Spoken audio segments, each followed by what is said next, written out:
welcome back. We're here at CPAC, sitting down with Hogan Gidley. He's the former press secretary for Trump. And Hogan, a real pleasure having you on again. Yeah, thank you so much. I really appreciate it. So everyone's wondering what's next for Trump. He's going to speak on Sunday. There's a lot of people wondering what he's going to talk about. What have you're kind of in the circle. What have you heard? What's next? Well, if he called me to talk about the speech, what I'd do is I'd tell him the first thing out of your mouth when you step to that microphone ought to be, "I told you so." I think the country's taken a serious turn to the left. I think it's destructive what Joe Biden and the Democrats have done in just a short amount of time, and you're seeing it, impacting real families out there. You see kind of a preview of where they want to go with things like the Green New Deal and the way the power grids failed in Texas with their disastrous weather as well. But look, I don't know what he's going to announce tomorrow. I can tell you the president is going to stay engaged. What he was able to build with this movement, the excitement, bringing so many people into the tent that we didn't have in the Republican Party for a long time, whether it be African Americans or Asian Americans, Hispanic Americans, just with his policies that prop them up and help their families just like everybody else's. I mean, he was a president for all the people. And so I think you're going to see more of that, conversation tomorrow. I'm not sure whether he's going to announce anything or not, but, he can sometimes do that from a stage before anyone knows it. So we'll see what he says. Now, one of the things Trump keeps saying is that this is just the beginning. When he talks about this MAGA movement, the Make America Great Again movement, he says this is just the beginning. What have you heard about his plans for the future of the MAGA movement? Well, look, I think he's going to be engaged, and I think the successes of the MAGA movement are obvious. I mean, you had, record high employment for all groups, African American, Asian American, Hispanic Americans, I mentioned. Women were employed at record numbers, too.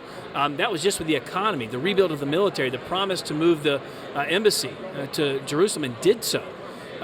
Those are things out there that he can point to as successes, trade deals that actually benefited American workers when they hadn't been for a long time. And you see a regression of all those things with Joe Biden going back to a time when China was able to own the United States. You're seeing that with his policies. You're seeing the embrace of the Green New Deal and other things that are really destructive as it relates to jobs with the Keystone Pipeline, putting those people out of work almost instantaneously. That's the type of thing that the left, when they implement their policies, it hurts real Americans. And so the MAGA movement was all about putting America first. The president did that. It wasn't going it alone. I mean, he still had great relationships with other nations. I was at all those bilateral meetings. I was with other foreign leaders, world leaders on the global stage. They loved President Trump. They loved what he was doing. They didn't like the fact they had to pay their fair share. They sure didn't like the fact that America wasn't the piggy bank for the world anymore. But the president said, look, we can have a good relationship, but you're not going to take us to the cleaners anymore. And that's what I think the president did. That's what the MAGA movement was all about. And I think he's going to continue that by making sure we have people in office who will stand with the American people and not foreign governments, who will stand to protect the rights individual, whether it be the Second Amendment or whether it be the First Amendment. He's going to look for candidates to prop up in those areas too. So I think that's what a large part of that's going to be moving forward. Now, just looking at Biden and Trump in terms of their differences, one of the big things that Trump, people actually kind of got on Trump about some things people liked him about, didn't like about him, was that he was a fighter. He'd go on Twitter and he'd call countries out for bad behavior and so on. He'd call out, sometimes politicians and public figures as well.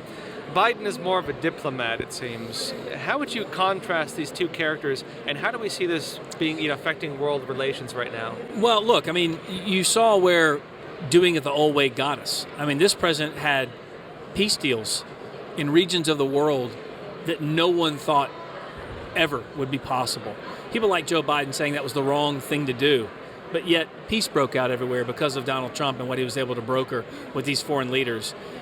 He did things a different way, yes. You may not like every tweet, you may not like everything he said, but the results made people's lives better, regardless of race, religion, color, or creed. This president put policies in place that improved your life, that put clothes on your kids' backs, food on the table, money in your pocket.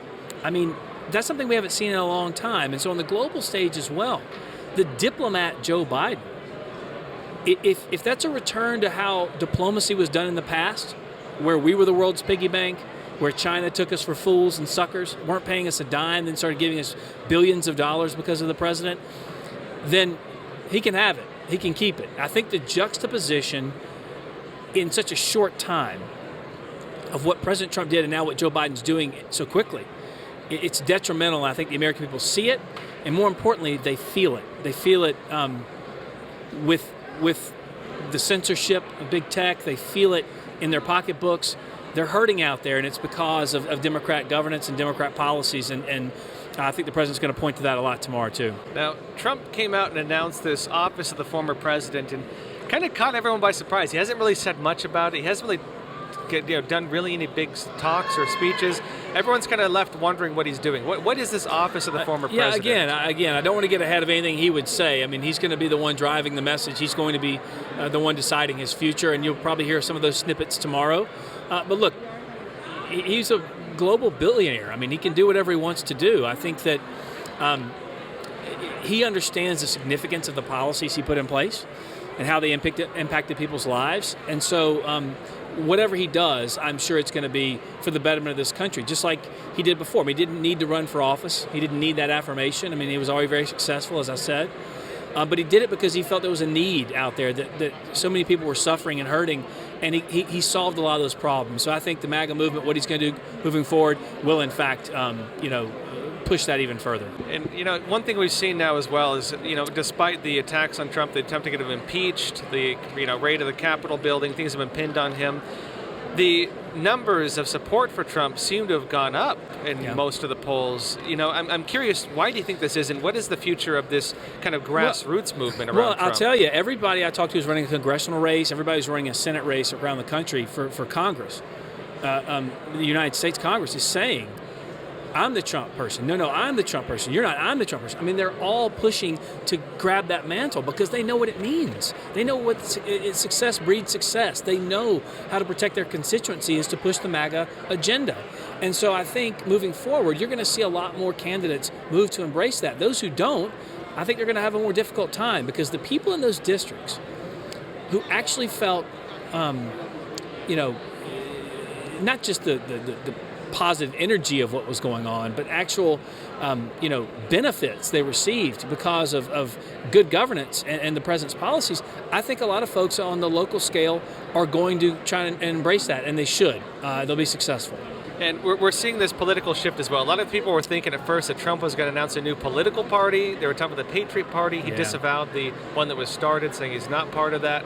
And, it seemed like Mitch McConnell came out and was like, telling Trump kind of get behind the Republican Party, and Trump kind of seemed to suggest, no, you get behind me. It's the way it looked. Right. So how does the Republican Party fit into this, especially when a lot of Americans right now are unhappy with some of what happened in the last days of the Republican Party?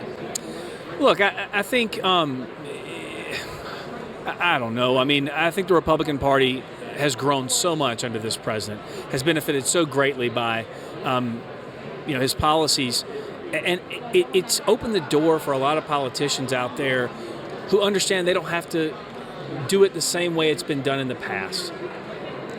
And so I think this president, I think while the Democrats hate him and the media hate him, and that's all fine, history really, I think, is going to shine on this administration and its 4 years because the successes are undeniable. And I think the more and more people see that, the more and more people understand that the next 4 years are going to be pretty rocky, and you're already seeing some ramifications of the bad policies of Joe Biden and the left. I think it only goes to grow our ranks. And so, establishment types are always going to hate to have their way of life challenged or upended. So it makes sense that they were going to push back on someone like President Trump. And he didn't need them largely to get things done. He just did it. He got things accomplished without going through the regular methods. And some people don't like that. Some people do. But the American people appreciate someone who was fighting for them. I remember on election eve in 2016, I was in an Uber, and the guy was from Iran.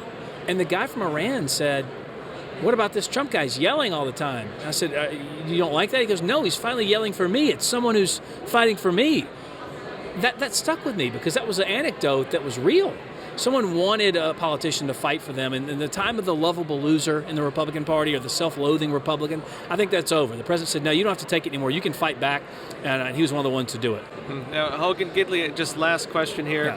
What can Americans expect next? This grassroots movement that Trump seems to be announcing, what can they expect next? I tell you, they shouldn't be deterred. They should understand this is growing. It's not diminishing. It's getting bigger.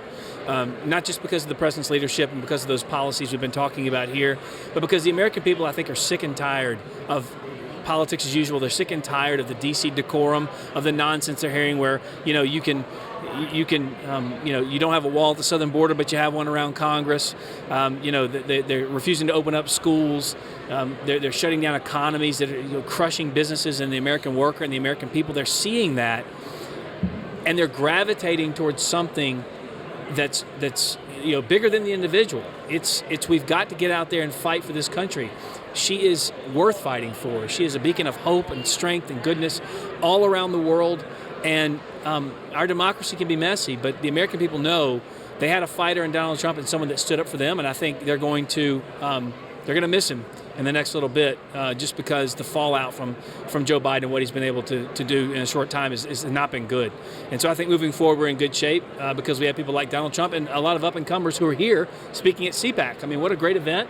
People are engaged. They know what happened in 2020, and they want to prevent it from happening in 2022, and they want to make sure we take back Congress so we can stop some of the things that these Democrats are trying to impose upon America. Hey, thanks for being on Crossroads. Of course. Thanks so much.